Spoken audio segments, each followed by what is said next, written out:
El 34º domingo del tiempo ordinario marca el inicio de la última semana del calendario litúrgico con la celebración de la solemnidad de Cristo, Rey del Universo. Bienvenido a tu programa Pasión por el Evangelio. Si has seguido el programa desde el principio, hoy, en esta ocasión en que celebramos a Cristo, Rey del Universo, estarás concluyendo prácticamente un curso acerca del Evangelio según San Mateo, porque domingo a domingo hemos hecho un análisis bíblico de los diferentes pasajes del Evangelio que leemos en la Santa Misa, y como el ciclo litúrgico A se enfoca principalmente en el Evangelio según San Mateo, pues a estas alturas ya estamos terminando realmente lo que equivale a un curso, y un curso de buen nivel, de el Evangelio según San Mateo. Así que muchas gracias por tu compañía. Si te has perdido las emisiones anteriores, puedes encontrar todos nuestros programas en nuestro sitio semillasparalavida.org o también en nuestro canal en YouTube. Busca por Pasión por el Evangelio. A partir del próximo domingo, que iniciaremos ya el primer domingo de Adviento, entraremos en el ciclo litúrgico B, así que si nos sintonizas regularmente, podrás también ir tomando un curso acerca del Evangelio según San Marcos. Todo esto conforme vayamos progresando en la lectura del Evangelio a lo largo del año litúrgico. En esta ocasión, como siempre, vamos a hacer el análisis bíblico del Evangelio que leemos en la Santa Misa, y en este programa te voy a presentar una manera, una técnica, un método de análisis bíblico que se conoce como lectura sincrónica. Es un método que no hemos empleado todavía, a pesar de que ya llevamos más de un año de transmisiones. No hemos empleado este método de la lectura sincrónica. Hoy lo voy a compartir contigo, así que quédate con nosotros para que aprendas este método, en qué consiste, cómo se aplica, y así analicemos el Evangelio y veamos qué es lo que el Señor nos quiere comunicar.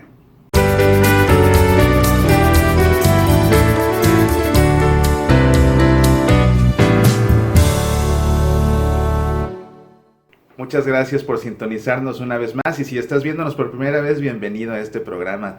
Descubrirás que es fascinante adentrarnos en la palabra del Señor de esta manera, haciendo los análisis bíblicos semana a semana del Evangelio que leemos en la misa, porque con lo que aprendemos en este programa, sumado a la homilía que escuchas en la Santa Misa de tu sacerdote, tu comprensión de la palabra de Dios es mucho más profunda, y esto sin lugar a dudas que te ayuda a acercarte más al Señor.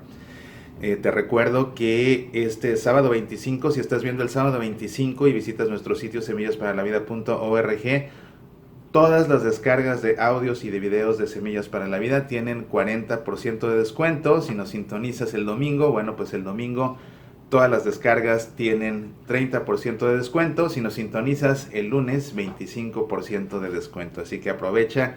Hay una gran colección de audios, de videos, de conferencias, de diferentes compilaciones de Semillas para la Vida, de retiros espirituales, mucho material que te ayudará a conocer más acerca de nuestra fe y a sentirte más cerca de Dios. Bueno, pues ¿qué te parece si comenzamos con el tema que hoy nos ocupa, que es la solemnidad de Cristo, Rey del Universo, según lo presenta la Santa Misa? Para concluir el ciclo litúrgico A, vamos a ver de qué manera termina el Evangelio según San Mateo en este cierre del calendario litúrgico. Vamos, como siempre, a realizar la lectura del Evangelio, después vamos a hacer el análisis bíblico y vamos a concluir con un momento de oración. Primero que nada, vamos a ponernos en presencia del Padre, y del Hijo, y del Espíritu Santo.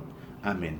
El Evangelio dice lo siguiente: Jesús dijo a sus discípulos: Cuando el Hijo del Hombre venga en su gloria, rodeado de todos los ángeles, se sentará en su trono glorioso. Todas las naciones serán reunidas en su presencia, y él separará a unos de otros, como el pastor separa las ovejas de los cabritos, y pondrá a aquellas a su derecha y a estos a su izquierda. Entonces el Rey dirá a los que tenga a su derecha: vengan, benditos de mi Padre, y reciban en herencia el reino que les fue preparado desde el comienzo del mundo. Porque tuve hambre y ustedes me dieron de comer. Tuve sed y me dieron de beber. Era forastero y me alojaron. Estaba desnudo y me vistieron. Enfermo y me visitaron. Preso y me vinieron a ver. Los justos le responderán: Señor, ¿cuándo te vimos hambriento y te dimos de comer, sediento y te dimos de beber? ¿Cuándo te vimos forastero y te alojamos, desnudo y te vestimos? ¿Cuándo te vimos enfermo o preso y fuimos a verte? Y el Rey les responderá: Les aseguro que cada vez que lo hicieron con el más pequeño de mis hermanos, lo hicieron conmigo. Luego dirá a los de su izquierda: aléjense de mí, malditos, vayan al fuego eterno que fue preparado para el demonio y sus ángeles, porque tuve hambre y no me dieron de comer, tuve sed y no me dieron de beber, era forastero y no me alejaron, estaba desnudo y no me vistieron, enfermo y preso y no me visitaron. Estos a su vez le preguntarán: Señor, ¿cuándo te vimos hambriento o sediento, forastero o desnudo, enfermo o preso y no te hemos socorrido? Y él les responderá: les aseguro que cada vez que no lo hicieron con el más pequeño de mis hermanos, tampoco lo hicieron conmigo. Estos irán al castigo eterno y los justos a la vida eterna. Esta es la lectura del Evangelio. Esto marca, como te digo, el último domingo del año litúrgico. Con esto arranca la última semana del calendario litúrgico antes de volver a comenzar con el tiempo de Adviento. Y la manera como termina este Evangelio según San Mateo, como termina Jesús su ministerio en el Evangelio según San Mateo, es pronunciando su discurso escatológico, que termina precisamente con esta parte, con este discurso escatológico propiamente dicho, que habla acerca del juicio de las naciones, el juicio final. Esta es la perícopa que leemos en la Santa Misa, precisamente, se llama el juicio de las naciones. El contexto inmediato está formado por la perícopa anterior que leímos, por cierto, en la Santa Misa del domingo pasado, que es la parábola de los talentos, y lo que sigue después es la conspiración contra Jesús, ya como inicio de su pasión, muerte y resurrección. Así que realmente podríamos incluso dejarlo en que su contexto inmediato es la perícopa anterior de la parábola de los talentos y ya, porque con esto termina una de las grandes secciones del Evangelio según San Mateo, que es justamente lo que sería el contexto amplio de esta perícopa que leemos en la Santa Misa en esta ocasión, el discurso escatológico. El discurso escatológico es el quinto gran discurso que presenta Mateo en su Evangelio. Ya te he explicado en numerosas ocasiones que Mateo compila diferentes enseñanzas de Jesús y después las agrupa en discursos. El más famoso, el principal, bueno, el discurso del Sermón del Monte. Este, que es el discurso escatológico, es también muy importante, muy famoso igual, es el quinto de ellos. Es un discurso que hemos venido leyendo en diferentes semanas en la Santa Misa y que está dividido en tres secciones. Primeramente, Jesús habla acerca del fin de los tiempos. La segunda parte de su discurso consiste en un llamado a una urgente necesidad de permanecer vigilantes, esperando precisamente su segunda venida, donde vendrá con gloria para juzgar a todos. Y la última parte de este discurso escatológico es esta perícopa que leemos hoy, que es este discurso acerca del juicio de las naciones. Pues bien, vamos a comenzar a hacer el análisis para ver de qué manera está estructurado este pasaje, porque es un pasaje muy interesante en la manera como fue redactado. Encontramos que esta perícopa está dividida en 4 secciones, aunque para mi gusto personal, está dividida en 3. Y es que mira, el desarrollo de la narración, haciendo el análisis narrativo, primero encontramos una introducción que nos habla acerca de la majestad de este rey que va a venir a realizar el juicio, ¿verdad? Es la primera sección. Después se nos habla del juicio de los buenos y después del juicio de los malos y al final una conclusión. Así podríamos decir que son 4 episodios o 4 partes. Pero yo personalmente veo que son más bien 3 partes y que la segunda está formada por 2 textos paralelos. El juicio de los buenos y el juicio de los malos son 2 textos paralelos. Y cuando realicemos el ejercicio de la lectura sincrónica, si no te has dado cuenta, vas a ver realmente la similitud que existe tan paralela entre el juicio de los buenos y el juicio de los malos. Entonces yo más bien hablaría de un juicio, o sea, hablaría de una introducción que ubica o que nos habla de la gloria, de la majestad de este rey que realizará el juicio, una segunda sección que habla del juicio y que contrapone el juicio de buenos y malos de una manera paralela, y finalmente una conclusión. Eso es como yo lo agruparía. Habrá biblistas que te dirán, no, son 4 secciones: la introducción, el juicio de los buenos, el juicio de los malos y la conclusión. Pero bueno, vamos a hacer el ejercicio y pues tú te quedas con la versión que te guste, ¿verdad? La de los biblistas que opinan que son 4 o lo que yo estoy considerando que son 3. Como quiera que sea, este análisis estructural simplemente nos ayuda a comprender más el mensaje de Jesús, porque lo que importa es eso, lo que importa de hacer estos análisis no es tanto el debate de cómo está estructurado, sino más bien de identificar su estructura, de ahí sacar cuál es el mensaje que Jesús quiere comunicarnos. Eso es lo que verdaderamente importa. Bueno, pues vamos a comenzar viendo al principio. Dice: Jesús dijo a sus discípulos: cuando el Hijo del Hombre venga en su gloria, rodeado de todos los ángeles. Esta expresión ya de suyo, recuerda, Jesús está hablando de este juicio que sucederá al final de los tiempos.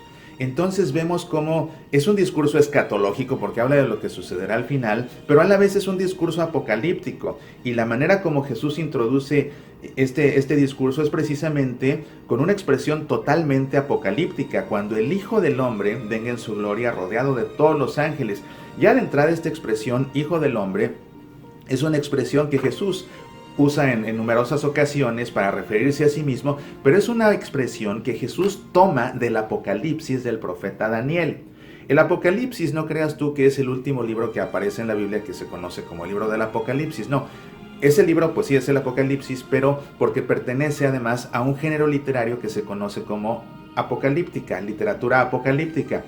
Es un género que floreció desde unos 2 siglos antes de que naciera Jesús hasta unos 2 siglos después de su muerte, y que está caracterizado pues en gran parte por el uso de símbolos. Y para poder entender los apocalipsis de la Biblia, lo mejor que se puede hacer es comprender el Apocalipsis del profeta Daniel, porque él fue el primero que escribió con este género apocalíptico, y después los diferentes textos apocalípticos en la Sagrada Escritura copian muchos de los símbolos que empleó el profeta Daniel, y uno de estos términos es justamente este del Hijo del Hombre. De ahí es de donde lo sacó Jesús, del Apocalipsis del profeta Daniel, Hijo del Hombre. Cuando uno lee el Evangelio en griego de San Mateo, la expresión que uno encuentra es huios tu anthropon,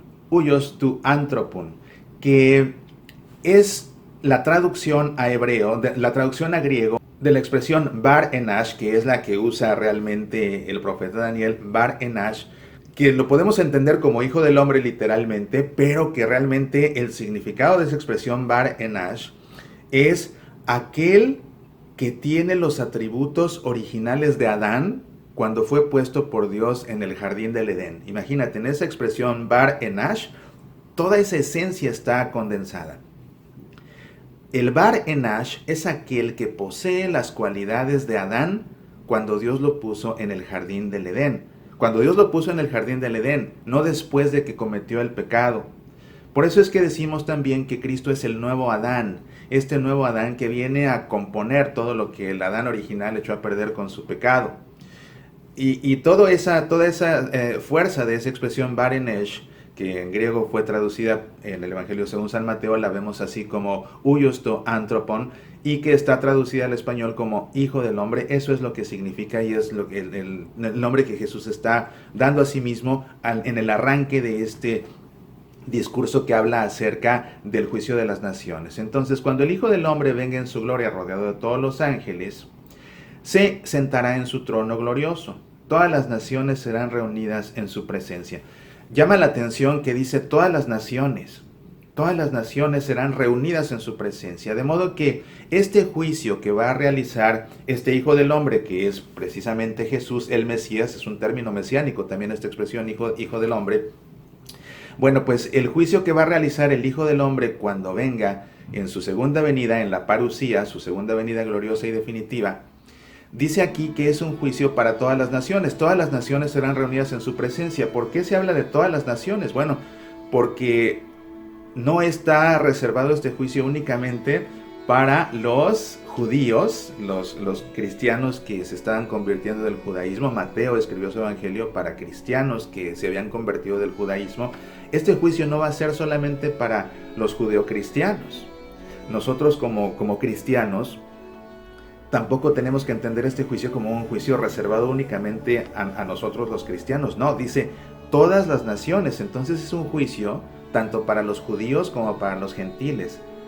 O sea, es un juicio para todo el mundo, o sea, es un juicio para toda la humanidad.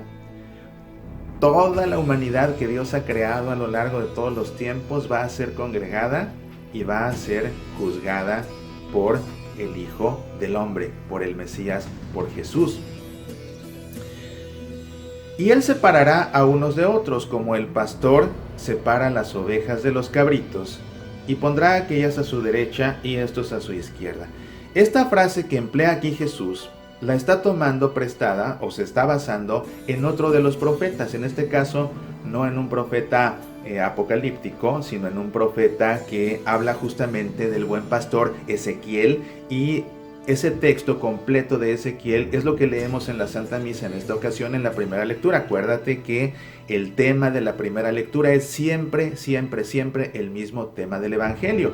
Y el tema del Salmo con el que le respondemos a Dios, que nos habló primero a través de la primera lectura, corresponde siempre también a la primera lectura. Así verás que en la primera lectura vamos a leer una pericopa del libro del profeta Ezequiel que habla justamente del buen pastor, y el salmo con el que vamos a responder, el Salmo 23, ese famosísimo salmo que dice: el Señor es mi pastor, nada me falta. Y después Jesús aquí en el Evangelio retoma esta idea de Ezequiel, porque en la primera lectura vas a ver que Ezequiel termina justamente esa pericopa diciendo: así habla el Señor, yo voy a juzgar entre oveja y oveja, entre carneros y chivos. ¿Qué es lo que dice Jesús?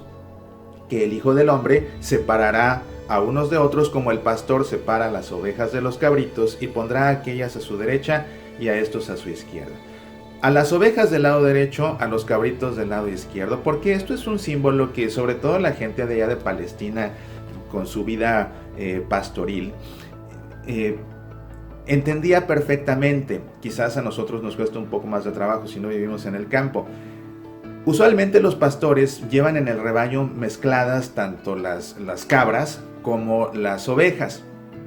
Las ovejas suelen ser blancas, en tanto que las cabras pues suelen ser pardas, suelen ser de otros colores más oscuros. Para empezar, entonces así ya la oveja pues como que es un símbolo de la pureza, de la bondad por su color blanco. Pero además las cabras, a diferencia de las ovejas, las cabras no son dóciles. Las ovejas son dóciles para los pastores, son más quietas. En tanto que las cabras no, las cabras son animales montaraces, son más difíciles de arrear por el pastor. Por esta razón es que aquí Jesús usa este símbolo de las ovejas blancas y pacíficas. Son las que van a ponerse del lado derecho, es decir, son las que se portaron bien.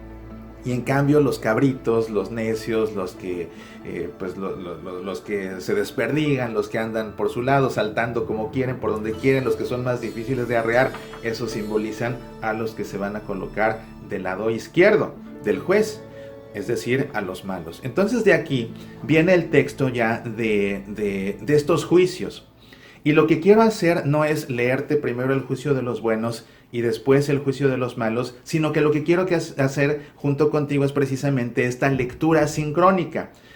Esto es muy útil, es un recurso muy útil, por ejemplo, para si tú quisieras analizar, por ejemplo, la Última Cena y sacar al máximo todo lo que dice la Última Cena. Bueno, pues realizas una lectura sincrónica y entonces coges 4 textos. La Última Cena, o hablemos de la fracción del pan, entonces coges el tema, la fracción del pan, la perícopa de la fracción del pan de Mateo, y la contrapones con la de Lucas en paralelo, y luego la de Marcos en paralelo, y luego la primera carta de San Pablo a los Corintios que habla de la fracción del pan al último. Entonces así pones los 4 textos en paralelo y vas viendo cómo se van desarrollando y encuentras la similitud paralela en la cronología de cada una de las narraciones. ¿Por qué no mencioné al Evangelio según San Juan? Porque Juan en su Evangelio, en su recuento de la Última Cena, no habla acerca de la fracción del pan, pero Pablo sí en su primera carta a los Corintios. ¿Ves? Entonces cuando se hace este ejercicio, pues resulta muy rico ya de ahí sacar, primero identificar las similitudes, lo cual nos permite también de ahí corroborar cuáles fueron las palabras de Jesús, porque encontramos consistencia, encontramos también en la consistencia de los acontecimientos solidez a que los acontecimientos debieron suceder de esa forma, dado que diferentes tradiciones las recuentan con ese mismo orden. También encontramos algunas diferencias entre sí. En fin, es por lo que es muy rico hacer este ejercicio. Y en este caso vamos a hacer este ejercicio, esta lectura sincrónica del juicio de los buenos y de los malos. Mira, vamos a empezar. Dice el juicio de los buenos, entonces el rey dirá a los que tenga a su derecha, a los buenos. El texto paralelo dice, luego dirá a los de su izquierda. El juicio de los buenos dice, vengan, pero en contraparte el juicio de los malos dice, aléjense de mí. ¿Te das cuenta? Es un contraste. Lo primero que estamos notando aquí es un contraste que se va desarrollando en paralelo. Unos a la derecha, otros a la izquierda. A los de la derecha el rey les dice, vengan. A los de la izquierda les dice, aléjense de mí. Después en el juicio de los buenos dice, benditos de mi Padre. En contraparte, el juicio de los malos dice, malditos. Después el juicio de los buenos dice, y reciban en herencia el reino, pero el juicio de los malos dice, vayan al fuego eterno. Con esto seguramente, ya solamente con estas 4 expresiones te das cuenta del paralelismo tan exacto que existe entre los dos. Hay una simetría impresionante, pero es una simetría opuesta, uno en una dirección y otro en la otra, ¿ves? Los de la derecha contra los de la izquierda, los que vengan contra los que se alejen, los benditos contra los malditos, los que reciban herencia del reino contra los que vayan al fuego eterno, ¿ves? Y sigue esto, porque después dice el juicio de los buenos, que les fue preparado desde el comienzo del mundo, y en cambio el juicio de los malos, el fuego eterno, que fue preparado para el demonio y sus ángeles, ¿ves? Para los buenos el reino fue preparado desde el inicio del mundo. Para los malos el infierno fue preparado para el demonio y sus ángeles. Y después viene esto, porque tuve hambre y ustedes me dieron de comer. En el caso de los malos, tuve hambre y ustedes no me dieron de comer. Después a los buenos, tuve sed y me dieron de beber. En cambio a los malos, tuve sed y no me dieron de beber. En los buenos, era forastero y me alojaron. En el caso de los malos, era forastero y no me alojaron. En el caso de los buenos, estaba desnudo y me vistieron. En el caso de los malos, estaba desnudo y no me vistieron. En el caso de los buenos, enfermo y me visitaron, preso y me vinieron a ver. En el caso de los malos, enfermo y preso y no me visitaron. Después, fíjate cómo el paralelismo llega a estos grados, ¿eh? Después reaccionan tanto los buenos como los malos. Los justos le responderán. En el caso de los malos, le preguntarán, ¿ves? Y fíjate cómo los dos reaccionan, tanto los buenos como los malos reaccionan a las palabras del Hijo del Hombre que los está juzgando. Pero esto es hermoso porque precisamente la narración que va llevando esta simetría, se quiere que sea simétricamente opuesta en todo sentido, al grado de que la reacción de los buenos es responder, pero la reacción de los malos es preguntar. A fin de cuentas es una reacción, pero la manera como lo redacta quiere dejar claro el sentido opuesto de unos y de otros, ¿ves? Son detalles sutiles, pero que no podemos soslayar porque precisamente subrayan, enfatizan esta oposición entre unos y otros, por más que el texto sea tan simétricamente paralelo, ¿ves? Entonces los justos le responderán, los malos le preguntarán. Después los justos, viene aquí una pregunta muy similar. Señor, ¿cuándo te vimos hambriento y te dimos de comer? Sediento y te dimos de beber. ¿Cuándo te vimos forastero y te alojamos? Desnudo y te vestimos. ¿Cuándo te vimos enfermo o preso y fuimos a verte? Los malos igual. Señor, ¿cuándo te vimos hambriento o sediento, forastero o desnudo, enfermo o preso y no te hemos socorrido? Y aunque sea la misma pregunta, también es opuesta, ¿te das cuenta? Porque en el caso de los buenos es que ¿cuándo te vimos y te dimos? ¿Cuándo te vimos y te alojamos? ¿Cuándo te vimos y fuimos? En el caso de los malos es ¿cuándo te vimos y no te hemos socorrido? ¿Ves? Aunque es la misma pregunta, sigue siendo opuesta. En el caso de unos es ¿cuándo te vimos y sí te socorrimos? En el caso de los malos es ¿cuándo te vimos y no te socorrimos? ¿Ves? Después, y el rey les responderá, en el caso de los malos, y él les responderá, les aseguro que, texto paralelo, cada vez que lo hicieron con el más pequeño de mis hermanos, en el caso de los malos, cada vez que no lo hicieron con el más pequeño de mis hermanos, y en el caso de los buenos, lo hicieron conmigo, en el caso de los malos, tampoco lo hicieron conmigo. Es por lo que te digo que en mi opinión, la estructura real de esta perícopa, pues está primero la introducción que nos habla acerca del esplendor de este juez, de este rey, de este hijo del hombre. Y después es una segunda sección, pero escrita con este paralelismo, ¿ves? Por eso es por lo que yo lo veo así, como dos secciones, porque después viene una conclusión, y no como cuatro, ¿verdad? El juicio de los buenos y luego el juicio de los malos. Para mi gusto es una composición única, súper elaborada, y fascinante por su simetría, por su paralelismo y por la manera a veces hasta tan sutil de ir marcando la oposición de unos y de otros, de los que están del lado derecho y de los que están del lado izquierdo. Es un texto por demás fascinante. A mí me emociona ver este tipo de estructuras porque son textos fascinantes. Ahora, te digo, es muy interesante este ejercicio de ver la estructura, pero si nos quedamos en esa fascinación, nos quedamos únicamente en el análisis intelectual, que claro, es muy interesante, pero de eso no se trata de entender el mensaje que el Señor está comunicando. ¿Y sabes cuál es el mensaje? Fíjate, este juicio, decíamos, es para todas las naciones, entonces no es un juicio únicamente para los creyentes, es un juicio para toda la humanidad que Dios ha creado a lo largo de toda la historia. Entonces van a ser juzgados no solo los creyentes, no solo los que creen en Dios, van a ser juzgados todos. Pero el criterio para juzgar a todas las naciones, tanto a creyentes como a no creyentes, si te fijas, el criterio no es la fe, el criterio no es la religiosidad, el criterio son las obras. Son las obras. ¿Y las obras con quién? ¿Las obras con Dios? No, las obras con el prójimo. Las obras con el prójimo. Ese es el criterio, esa va a ser la barra con la que vamos a ser juzgados, esa va a ser la vara con la que vamos a ser medidos. Todos creyentes y no creyentes. No nuestra fe, no nuestra religiosidad, sino nuestras obras con el prójimo. O ayudamos al prójimo o no lo ayudamos. Pero es que de este servicio al prójimo, pues hay mucho. Y esto es la conclusión del Evangelio. Es la conclusión del Evangelio. A estas alturas, claro, el que lee el puro texto podría quedarse simplemente en la noción de que, bueno, simplemente hay que hacer buenas obras y ya. No, es que es la conclusión del Evangelio, y a lo largo de todo el Evangelio ya escuchamos en el Evangelio según San Mateo todas las enseñanzas de Jesús, empezando por todo lo que enseñó en el Sermón del Monte, sus bienaventuranzas, por ejemplo.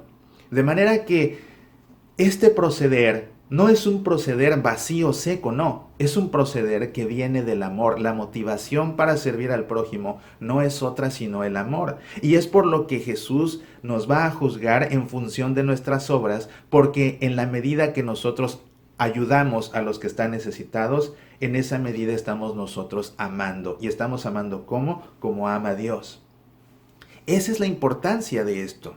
No son simplemente las obras, es que esas obras reflejan el amor, y ese amor es un amor que proviene de Dios. El que se cierra al amor de Dios no tiene cómo proyectar amor, y entonces no va a hacer nada de las buenas obras que Jesús está diciendo aquí. Por el contrario, y fíjate también cómo los que, y son palabras duras porque les dice malditos, aléjense malditos y vayan al fuego eterno. Pero no les dice, vayan al fuego eterno porque robaron, porque mataron, porque asesinaron, porque torturaron, porque hicieron la guerra. No.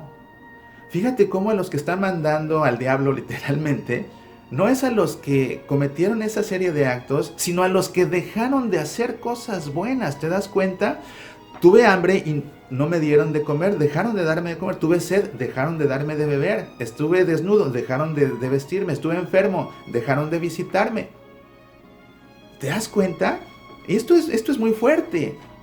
Esto es muy fuerte. ¿Por qué? Porque, por ejemplo, vemos, cuántas personas no se confiesan ya y no sienten la necesidad de confesarse. ¿Por qué? Pues es que yo no robo, es que yo no mato. Entonces, ¿de qué me confieso? ¿Cómo de qué? Bueno, sí, qué bueno, si no robas ni matas, perfecto.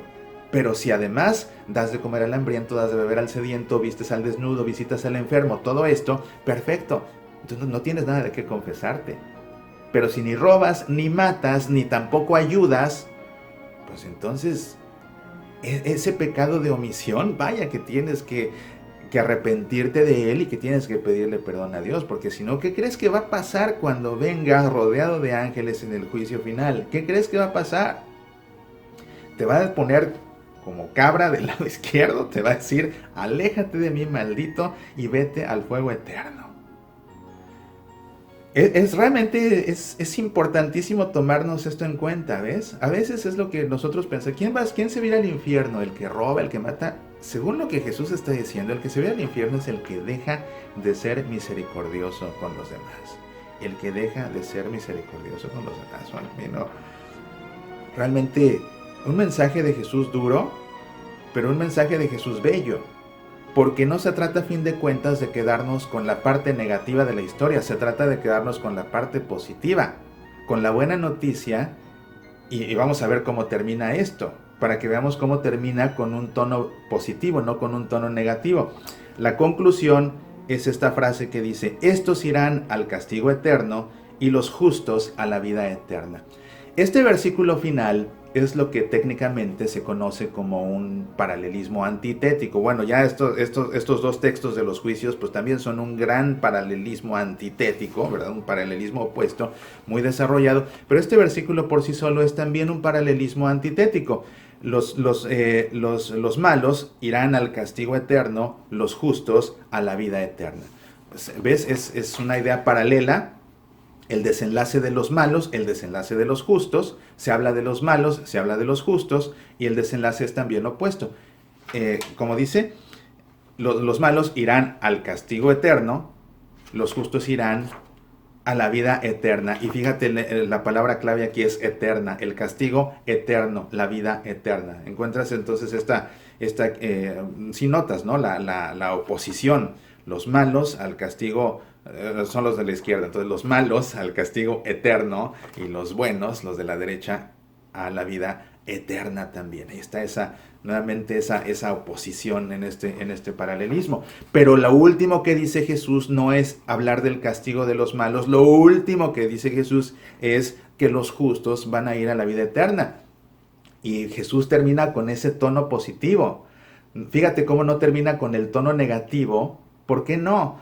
Porque el que tiene la última palabra es Dios, y como te he dicho 1000 veces, la palabra de Dios siempre será una palabra de amor y de bendición. Este juicio final será el acabamiento de la historia, será el fin de todo el plan de Dios. Entonces, el fin de todo el plan de Dios, el fin de toda la historia de Dios, tiene que ser un final feliz, no un final triste. ¿Y con qué termina este final feliz? Con que los justos van a ganar la vida eterna. ¿Y por qué van a ganar la vida eterna?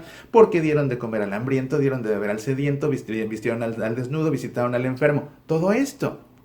Pero aparte, fíjate también algo muy, muy sutil, pero muy hermoso de esta historia, es que todos los buenos, las ovejas que fueron colocadas del lado del derecho, todos ellos obraron de una manera tan espontánea que ni se dieron cuenta. ¿Te das cuenta? No lo hicieron de una manera deliberada, sino que lo hicieron de una manera tan espontánea que por eso no se dan cuenta. Y por eso es que le preguntan: pero ¿y cuándo te vimos, Señor? ¿Cuándo te vimos hambriento? ¿Cuándo te vimos sediento? Y lo que Jesús responde es: pues cada vez que lo hicieron con el más pequeño de mis hermanos. Cada vez que lo hicieron con el más pequeño de mis hermanos. Pero el proceder de los buenos fue tan bueno, tan genuino, que fue espontáneo, tan espontáneo que ni cuenta se dieron. Eso es realmente a lo que tenemos nosotros que aspirar, a esa bonomía tan espontánea que ni siquiera nos demos cuenta que nosotros, al estar ayudando a nuestros hermanos, pues realmente estamos también ayudando al Hijo del Hombre. Qué maravilla. Yo te he dicho también muchas veces en Semillas para la Vida, aquí en Pasión para el Evangelio, cómo Dios bendice a sus hijos a través de sus propios hijos. Y todo esto que está aquí, por eso es que ellos son los que van a ganarse la entrada al reino por toda la eternidad.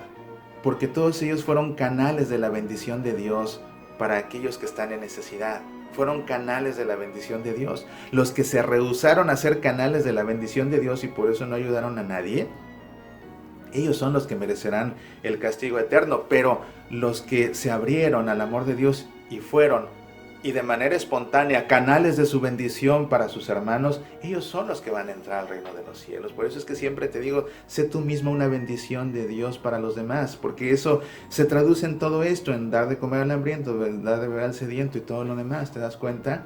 Esa es la esencia real del cristianismo, abrirnos al amor de Dios para nosotros mismos ser un canal de su bendición para los demás. Por eso se gana el reino, porque Dios pudo bendecir a sus hermanos a través de estos que están aquí.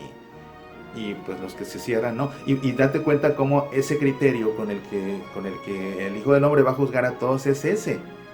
porque Dios bendice a sus hijos a través de todos, no solamente a través de los creyentes, no, a través de toda persona que tenga el corazón abierto y que sea generoso. Bueno, un corazón abierto y generoso es siempre, sea creyente o no, el canal de la bendición de Dios para los demás. El canal de Dios para la bendición el canal para la bendición de Dios para los demás. ¿Ves? En Semillas para la Vida esta semana o la anterior hablábamos acerca de un texto del libro del Eclesiástico que habla acerca de los médicos y de la bendición, cómo Dios bendice a través de la medicina de los médicos. Y alguien me preguntaba, bueno, ¿y qué pasa si el médico no cree en Dios? Es que lo maravilloso es que el poder de Dios trasciende nuestra fe. Dios no necesita que creamos en Él para ser Dios, y Dios no necesita que creamos en Él para Él actuar. Dios actúa a través de los corazones generosos de todas las naciones, no solamente de los creyentes, ¿ves? En fin, bueno, creo que ya queda claro este mensaje. Es un texto hermoso, y con esto, como te digo, llegamos al final del año litúrgico. Este domingo marca el inicio de la última semana ya de nuestro ciclo litúrgico A. Y pues qué maravilla, en verdad, que todo lo que hemos aprendido juntos no podrás negar que ha sido fascinante y que nos ha ayudado a comprender más la palabra de Dios y en consecuencia sentirnos más cerca de Él. Así que como siempre te invito a que todo esto que hemos aprendido y que hemos reflexionado lo pongamos ahora en nuestro corazón, y ahora nosotros desde nuestro interior dirijamos unas palabras al Señor. Te invito como siempre a que por un momento cierres tus ojos, pongas tu mano sobre tu corazón y en tu interior hagas eco a estas palabras. Gracias, Señor, por ser nuestro Rey. Gracias, Señor, porque tu reino es la justicia. Gracias, Señor, porque tu reino es el servicio. Gracias, Señor, porque tus armas son el perdón. Gracias, Señor, porque tu lanza es el amor. Gracias, Señor, porque tus armas son la misericordia. Gracias, Señor, porque tu castillo es el corazón del hombre.